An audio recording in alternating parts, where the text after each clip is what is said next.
উত্তরবঙ্গে আগেই লাল সতর্কতা জারি করেছিল আবহাওয়া দপ্তর এবং সেই পূর্বাভাস একেবারে অক্ষরে অক্ষরে ফলেছে। এই মুহূর্তে বিপর্যস্ত উত্তরবঙ্গ। দুর্যোগপূর্ণ আবহাওয়ায় পাহাড়ের সঙ্গে শিলিগুড়ির যোগাযোগ প্রায় বিচ্ছিন্ন। অনেকগুলো রাস্তা বন্ধ। কোন রাস্তা বন্ধ আর কোন রাস্তা খোলা রয়েছে একটুখানি ডিটেলে বলবো যাতে আপনাদের সুবিধা হয়।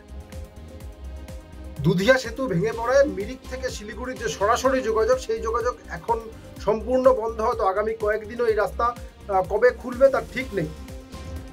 আপাতত মিরিক এবং সৌরেনির যে পর্যটক তাদের নল, পটং, নকশালবাড়ি হয়ে পানি ট্যাঙ্কি হয়ে শিলিগুড়িতে পৌঁছানোর একটা ব্যবস্থা ওখানকার প্রশাসন করছে।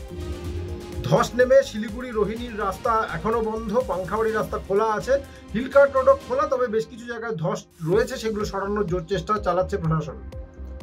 দার্জিলিং থেকে মংপু হয়ে শিলিগুড়ির রাস্তা সেটা হয়তো বেশি চওড়া নয়, সেই রাস্তা এখনো খোলা রয়েছে। একাধিক জায়গায় ধস আর তিস্তার জলে NH10 10 নম্বর জাতীয় সড়ক এখনো বন্ধ। ফলে শিলিগুড়ির সঙ্গে সিকিম কালিম্পংয়ের সরাসরি যোগাযোগ এখনো বন্ধ রয়েছে। তিস্তার জল তিস্তা বাজারে নামলেও দার্জিলিং কালিম্পংয়ের যে সরাসরি যোগাযোগ পেশক রোড হয়ে সেই রাস্তাও এখনো বন্ধ রয়েছে।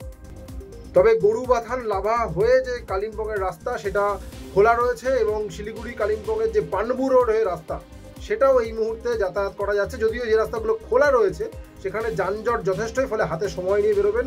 আসার খবর, সোমবার থেকে উত্তরবঙ্গে বৃষ্টি কমবে। আলিপুরদুয়ার ছাড়া সোমবার কোথাওই ভারী বৃষ্টির আশঙ্কা নেই।